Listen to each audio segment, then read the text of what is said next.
Hello and welcome to the Grand Prix recap for the Saudi Arabian Grand Prix here on the 5 Red Lights F1 podcast. My name is Aaron Harper. In this episode, I will share my thoughts on the race, discussing the Max and Charles battle, talk about each driver's performance, rate the race as a whole, and speak about the controversy on Friday. Now, this podcast can be found on most podcast platforms such as Spreaker, Apple, Spotify, and Google.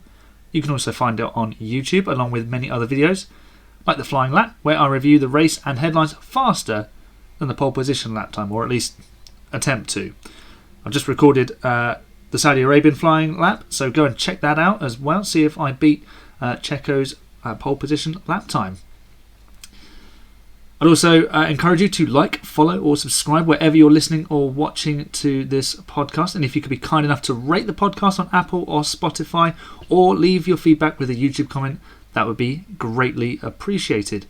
You can also follow me on social media at 5_red_lights on Twitter and 5 Red Lights on Instagram, where I share my predictions and the race results on there. You can also check out my blog site, where I write F1 articles giving my thoughts on various F1 things and an extended predictions article for every race weekend. You can find that at www.5redlights.wixsite.com/5RL podblog. And before I dive into the recap of Saudi Arabia, a massive thank you to everyone who downloaded my Bahrain Grand Prix recap this week. It was the first episode I've had surpass 100 downloads. Your support is massively appreciated, and I can only hope to continue producing content that you enjoy. I'm kind of blown away by it, to be honest. 100 downloads, smashed through it in just a few days. So, yeah, I can't say thank you anymore. It's just, a brilliant achievement for me. You know, it might be small compared to some other major podcasts, but every step is an important one. So, thank you. Now then, let's get into the Grand Prix recap of Saudi Arabia.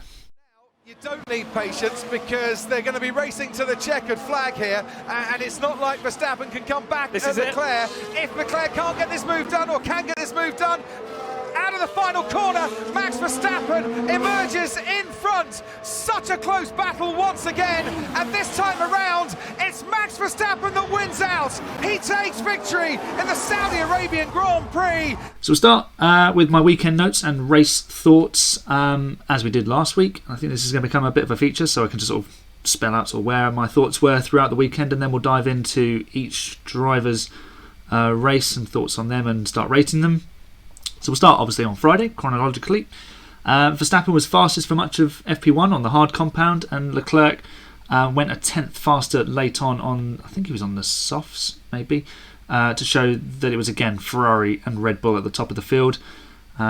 Free practice 2 was delayed by 15 minutes, and that saw Leclerc again top on the soft tyres ahead of Verstappen, Sainz and Perez, who all ran on the mediums in that session. They didn't get a representative lap time on the soft tyres. The top 4 was covered by less than 3 tenths, which shows you just how close this season is going to be between those two cars. Leclerc did clip the barrier, which brought his session to an early end in FP2, and Mercedes showed a decent turn of pace, with Lewis just 0.4 of a second off and George just under 0.6 behind the championship leader. Of course, this was only practice. Unfortunately, the on-track action was massively overshadowed by the missile strike at the Aramco oil station, about 10 miles away from the Jeddah Corniche circuit. Free practice 2 was delayed as F1 updated the teams on the situation, and then further meetings held late into the night as the F1 and Grand Prix organisers assess safety concerns, but I'll touch on that a little bit later on towards the end of the podcast. Let's move on to qualifying, and that was dramatic. There was 2 red flags, one for an incident in Q1 with Nicholas Latifi where he crashed at turn 13, and a big one for Mick Schumacher where he got on the curb at turn 10, I think it was, and had a massive impact with the wall that registered about 33G. So it's not a gentle impact at all. Both uninjured, but Mick would be ruled out of the race. So Q3 eventually rolled around, and Sergio snatches his maiden pole position at the 215th attempt, beating a sensational lap by Charles Leclerc by a quarter of a tenth. A quarter of a tenth! That's, wow, it's so close. It's incredibly close. And to be fair, Charles' lap was superb, and I thought that was the pole lap. Checo produced a stunning lap to snatch it, and it had to be almost perfect. Carlos Sainz had initially set the lap time on the first runs for fastest again, but on the newer soft tyres, he struggled, and he said afterwards that the used tyre gave him a better feeling. So he lined up third ahead of Max Verstappen, who struggled with his tyre warm-up, and Esteban Ocon was in fifth place. He was best of the rest. George Russell was the leading Mercedes, with Lewis Hamilton way down in 16th. The shock of the day. Even despite Checo's pole position, Lewis was bemoaning setup issues which made the car really nervous. And immediately after qualifying, Checo jumped out and said that he could do another 1,000 laps of the Jeddah Corniche circuit and not do a better lap than his 1 minute 28.2. So the scene was set for another showdown between Ferrari and Red Bull, with the pitfalls waiting in a street circuit. How on earth was this about to turn out? So the lights went out. Checo made a beautiful start, as did Charles Leclerc, who accidentally kind of blocked his teammate's signs because he moved to the right-hand side to have a go around the outside of the Mexican. And this allowed Verstappen through. Crucially, that allowed Verstappen through. Now, Perez had early strong pace, opening a gap of around 2.5 seconds to Charles, but he never quite got out of undercut territory, and this was going to prove pivotal late on. But before that happened, the Alpine drivers went into battle in the opening stages, Ocon defending aggressively, but successfully initially, before Fernando eventually found a way past, giving his teammate a squeeze on the exit of turn 2. Now, he gave him the squeeze because of the slightly sketchy late move as the battle sort of commenced from Esteban on the pit straight. It wasn't in the braking zone, but it had my heart in my mouth. I mean, I thought Fernando was going over the top of Ocon because, you know, with the DRS, the closing speed is so dramatic, and if just a small move of the steering wheel and the car will dart to one side. We saw it a little bit last year with the Bottas. Gosh, can't speak this morning. Bottas and Russell incident, where Bottas just gently moved his car to one side, and then it forced Russell to the outside, and it ended in tears. Luckily, the two Alpines got away with it, and Otmar Safnauer decided to let his two drivers race, and they got away with it in the end because they didn't make contact. Eventually, Ocon was told to hold position, and then lost out to Bottas, of course. So, it didn't quite work out, and it allowed Russell to actually escape because Russell had passed Ocon. And while this battle unfolded, which was brilliant to watch, thoroughly enjoyable, it did stop Alpine getting potentially a high points finish, and it would actually come back to bite them in the end because it would cost Alonso part of his race. But the positive side of all of this, apart from the great, it was the great battling, but apart from that, the fact that the new cars showed up so well again, because Esteban was able to continue attacking despite being overtaken initially, and Alonso was able to stay there and keep attacking until he got the move done. Behind them, Bottas and Magnussen closed in, and as I just said, Valtteri snatched P7 from Ocon when the Frenchman was told to hold position. Let's jump back to the front, and Charles Leclerc had gained some speed. He closed the gap and was now asking the team to box for the overtake, which Red Bull covered off with Checo. And then Latifi had a bit of a silly crash at the end of the lap on lap 16 on the exit of turn 27. He said he didn't really know what happened, but it just looked like he got a bit too excited on the loud pedal, and it's not been a good weekend for Nicky. We'll touch on him a little bit later. We'll cover everybody's race, of course. So that brought out initially a virtual safety car, which was upgraded to a full safety car. Verstappen and both Ferraris boxed and exited ahead of Perez, although Sainz actually was behind in the crocodile, but he was it was very close at the safety car line, and in the end Checo had to give up the position because it was pretty obvious. Now, the fact that they waited for the restart to give that back, and I can see why the stewards didn't get involved, because they've given these new sort of guidelines that they won't be getting involved. But they had the safety car period. The race was completely neutralised. All they had to do was say to Red Bull was, Sainz was in front, Checo needs to give up the position and do it now. Because under safety car, as long as they do it like out of the way of the actual incident, or do it on the pit straight after the incident, no problem. And also, if you start getting people doing it at the restart under racing conditions, you're looking at a potential incident like we had at the restart last time out in Jeddah, where someone's travelling too slowly and then someone else, it could have got a bit ugly, but we got away with it. Just think the FIA and the stewards need to be a little bit more on the front foot with this. Yes, in a race situation, by all means, leave the teams to decide for themselves, and if they don't do it, then get involved. That's completely fair. But when the race has been neutralised and it's something to do with the safety car line, get it right, get it done, get it sorted, and then we move on. We don't have any of this faffing around, will he, won't he? It just, because if Red Bull don't give up that position, then what? Sainz potentially goes for a move, or they wait for the penalty. Imagine if Sainz had incredible pace and gone on to win this race. It could have been a whole different situation then. So, obviously he didn't, but that's beside the point. It's just the FI need to tidy up a few little bits at the moment. A little bit further back, Lewis Hamilton was progressing from his 15th place grid slot because Mick Schumacher didn't take the start, so he was bumped up one extra place. He was up to 7th behind the safety car, behind Kevin Magnussen, and both of them had actually started on the hard tyre, which at the start looked like a really good play, but the early safety car kind of got in their way a little bit, stopped them getting quite as far into the race. If that safety car had come a bit later, they would have been absolutely quids in.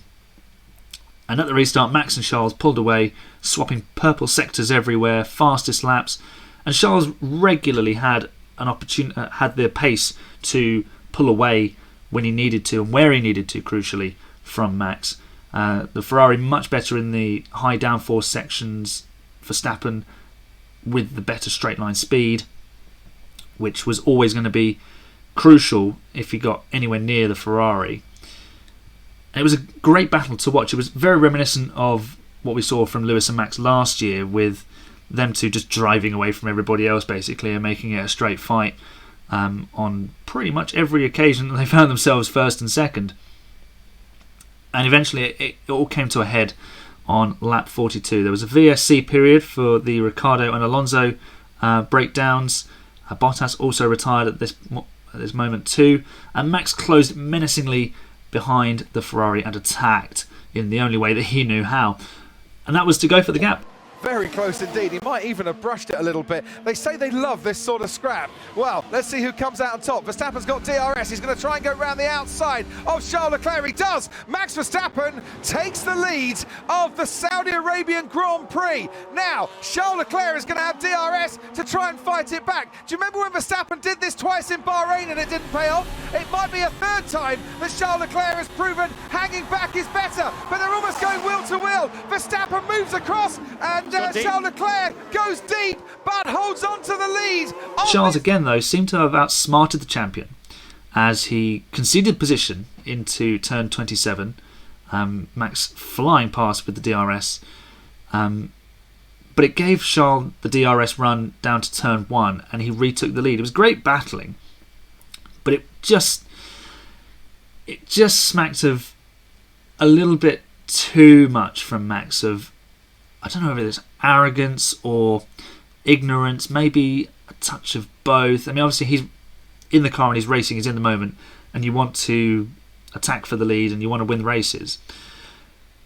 But he just needs to temper that, because he got the job done eventually, but this could have got out of hand again like it did last year with Max and Lewis. So they'd done this this little dance where they swap positions.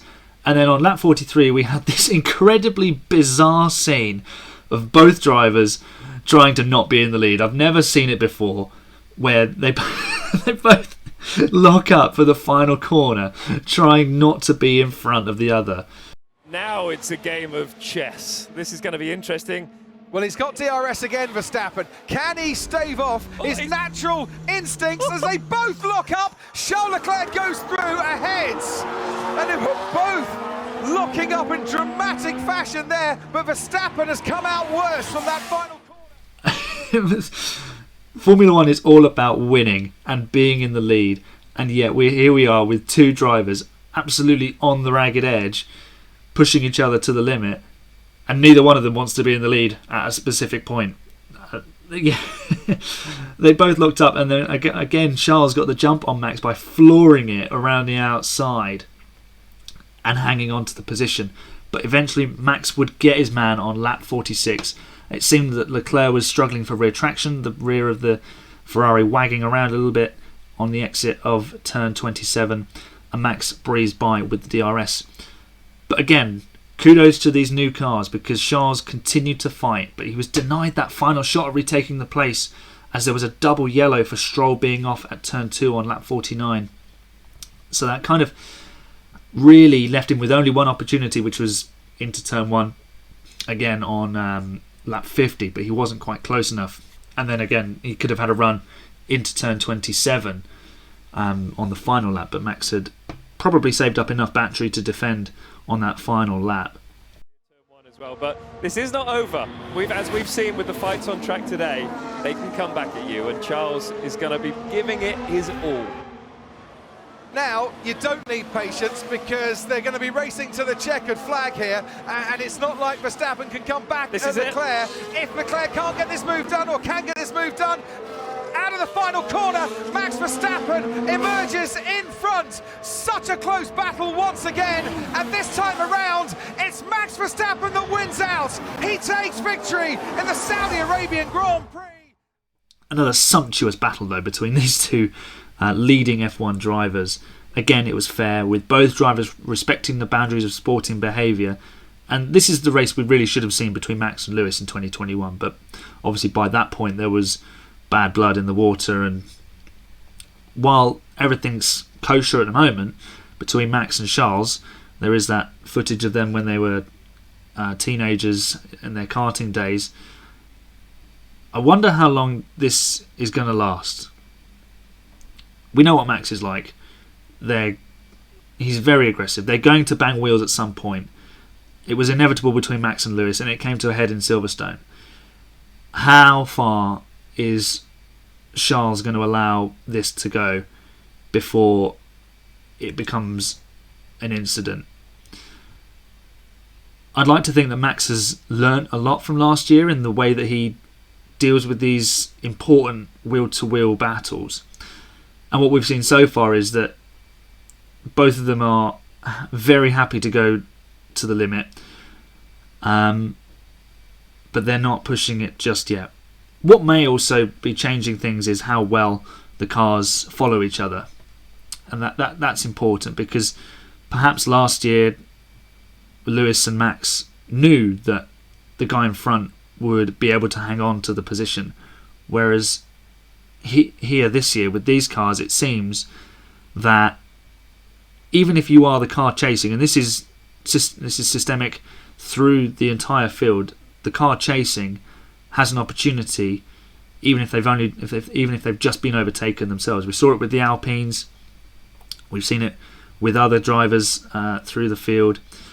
And like Lando Norris on the final lap lost the position to Ocon on the pit straight, but was chasing him to the line because he was able to stay close enough to the final corner. So maybe we'll see, for want of a better term, more sportsmanship in the actual wheel-to-wheel battling, and we won't see drivers crashing into each other unnecessarily like we have done in the past. Now, after the race, Max said it was a tough and crazy race today. I mean, it wasn't as crazy as last year, but that's a whole other story. I had a lot of fun battling with Charles again. I really enjoyed it, and that's good.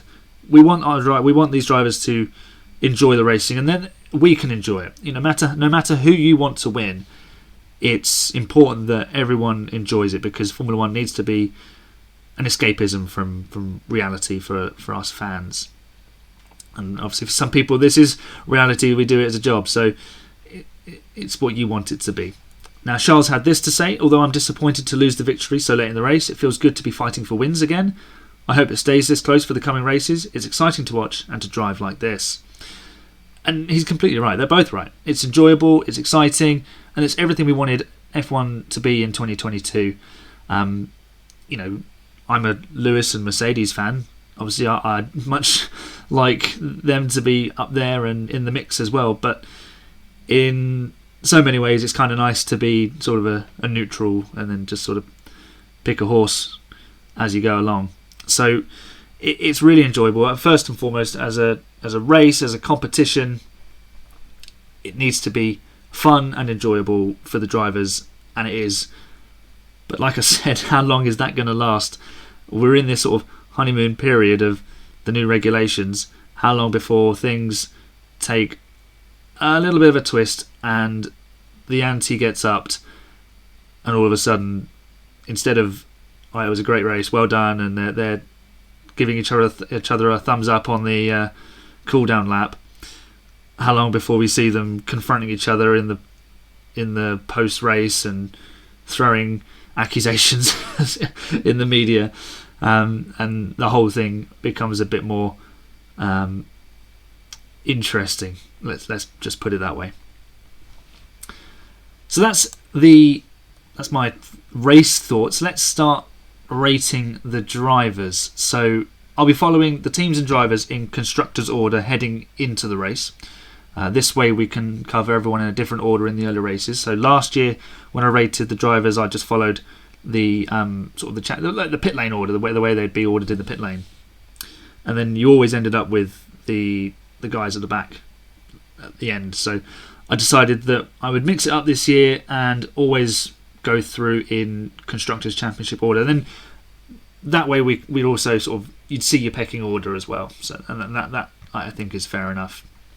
So let's begin, starting with the championship leaders, Ferrari and Charles Leclerc. So Charles qualified second, finished second, and I rate his race as a 4. He drove superbly. He forced Perez to stop early, and then that might have worked out for him, but he would have at least had fresher tyres, but we'll never know because of the safety car. He battled incredibly with Max, always able to respond when he was out front, and as I said, the lap 49 yellow flag at turn 1 and 2 cost him a shot at the victory. I don't think it was a done deal if he'd got the run with the DRS, but that would have been very exciting, and then maybe lap 50 would have been a bit different, who knows. His teammate Carlos Sainz started third, finished third. Another kind of underwhelming performance for Carlos, unfortunately. And I really rate Carlos, but at the moment it's just not quite working out for him.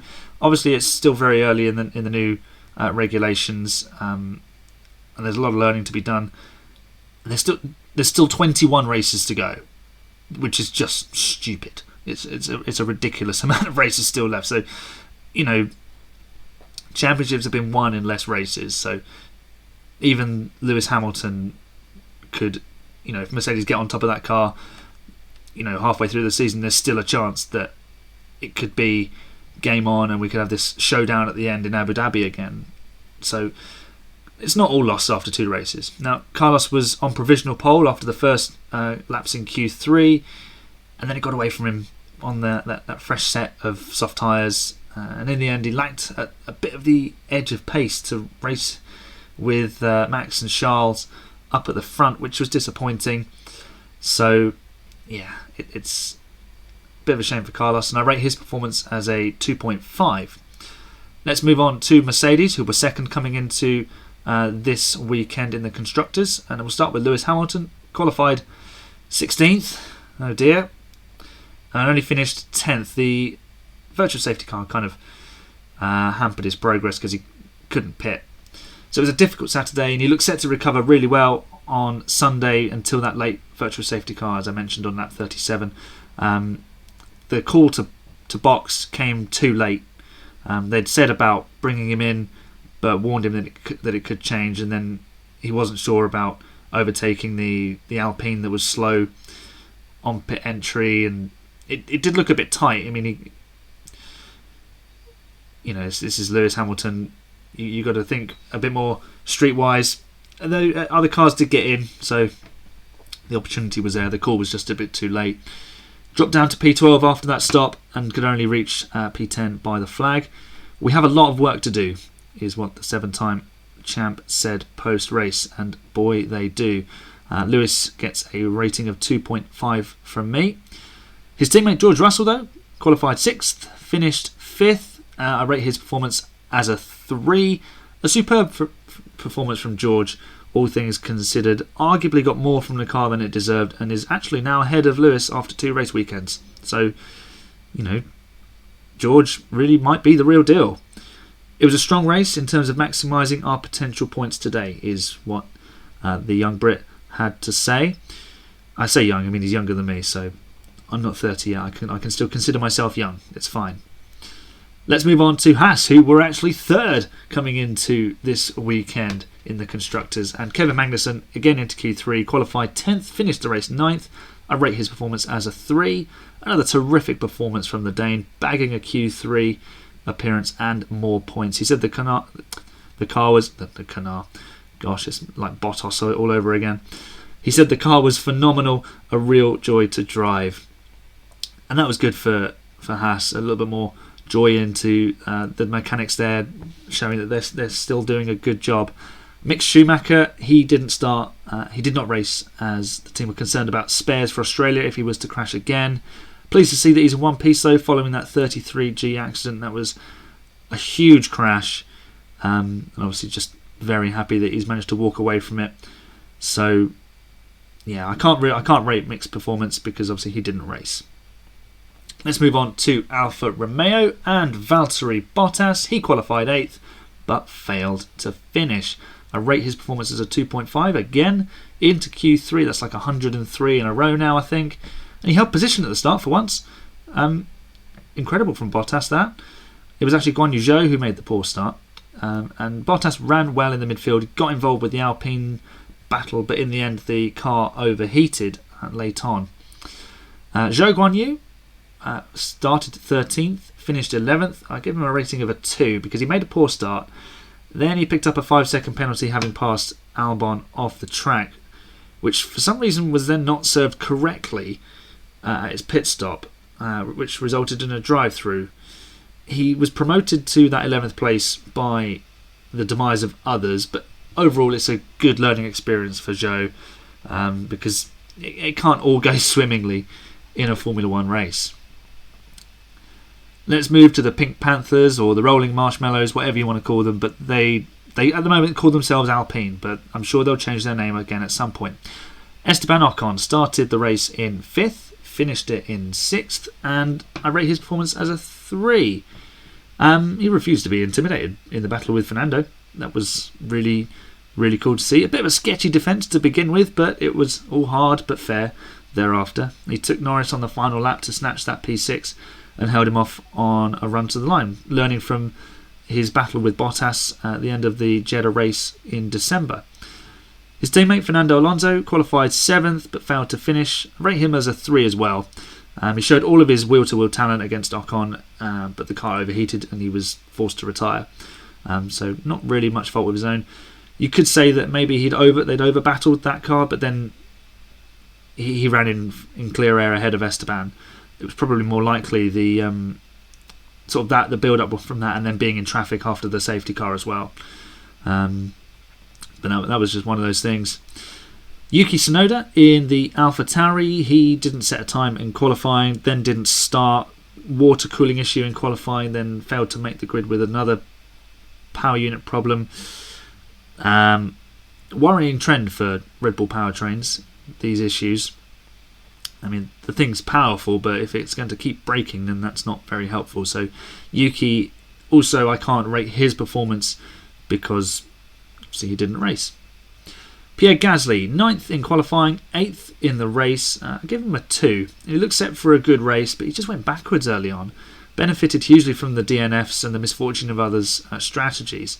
I did see a couple of things circulating on Twitter, and this is unconfirmed. I haven't been able to verify it anywhere else, that Pierre was under the weather. So if that's the case, that might explain why he sort of fell backwards early on, because he just got swamped by cars early doors and then fell backwards from there.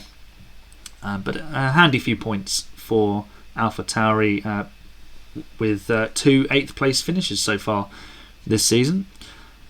Let's move on to what is arguably the best looking car of 2022 in terms of its livery scheme, and that is the Aston Martin. It might look nice, but it doesn't go nice, unfortunately. Lance Stroll qualified 15th, bumping Lewis Hamilton out in Q1, and then finished 13th. He had rated his performance as a 2. Some tidy wheel-to-wheel action actually with Lewis as they were fighting for 10th place, but then his race was undone with the Albon clash, which I felt he was actually slightly more at fault for, because I felt he'd closed the gap a little bit too much on Albon, but the stewards actually went the other way with that. His Super Sub teammate Nico Hulkenberg qualified 18th and finished 12th. I give him a 2. He got to the flag in what was which was a pretty physical race. It was basically a race of endurance for Nico. He lacked an edge in terms of outright pace, and Seb Vettel should be back in Australia. And then Williams with Alex Albon qualified 17th and then failed to finish. I rate him as a 2. He was going to finish before that tangle with Stroll, which he has actually picked up a grid penalty for.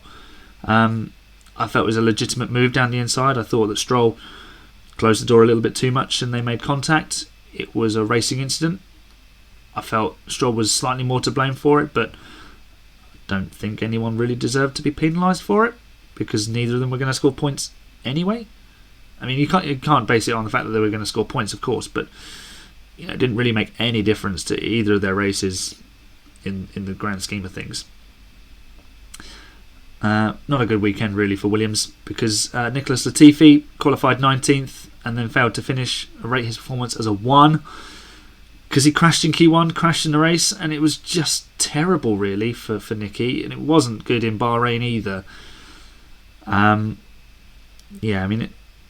Don't take this the wrong way as me saying that Nicholas is not worthy of an F1 seat. I mean, I think he's earned that seat and he's got enough talent to cope. But Williams have also said that they don't need pay drivers. Maybe his performances last year kept him in that seat for this year, but if he under-delivers in 2022, we could see the end of Latifi's career as a Formula 1 driver. Early stages yet, but lots of work to do for Latifi. Let's move on to McLaren, and Daniel Ricciardo qualified 12th, didn't finish though, rate his performance as a 2. He did pick up a 3-place grid drop for impeding Esteban Ocon, but he DNF'd with a power unit issue, went on course for potential points. He looked more in tune with the car though, so that was promising. Lando Norris started 11th and finished 7th, so I rate his performance as a 2.5. McLaren much more on song, and so was Lando. Some good points and good racing to keep himself in the mix, and he'll be disappointed that he couldn't hang on to that P6 in the end. That would have been a really good result for McLaren. And let's finish then with the team that was bottom of the constructors table coming into this race, and that is Red Bull after their double DNF in Bahrain. Max Verstappen qualified 4th. He would have been disappointed with that, but he did recover to win the race. He got the jump on Sainz at turn 1, held on to Charles and after Perez dropped behind them at the safety car period. He seemed to have been outwitted by Charles again, but he got more attempts to get it right, and the lap 49 yellow might have saved him, but he thoroughly earned this victory. Not perfect, but still a 4.5 and the highest scoring performance of the weekend. His teammate Sergio Perez took his maiden pole position and finished 4th. A bit of a swap around for the Red Bulls in the end, because they managed to swap their drivers around and keep the Ferraris in the same order where they started. I rate Sergio's performance as a 3. Without the safety car, would he have been the winning Red Bull? It's a possibility, not a slam dunk, but he delivered an incredible pole lap. That was just a bit of bad timing that cost him dearly in the end, as he ended up behind Max and both Ferraris. The pace was there as he often popped up with some fastest sector times. But it's just one of those days for Checo.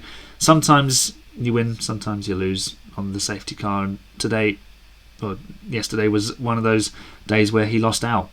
Moving on then to our race rating.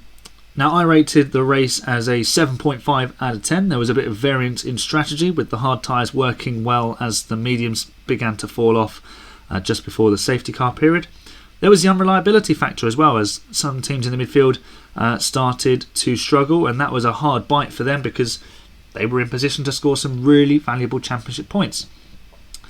The battle for the win was constant though, wasn't it? It was the whole way through the race. There was always that potential undercut of Leclerc on Perez or Verstappen on Leclerc, and Sainz was sort of lurking in fourth place, and then Max and Charles just took it to another level.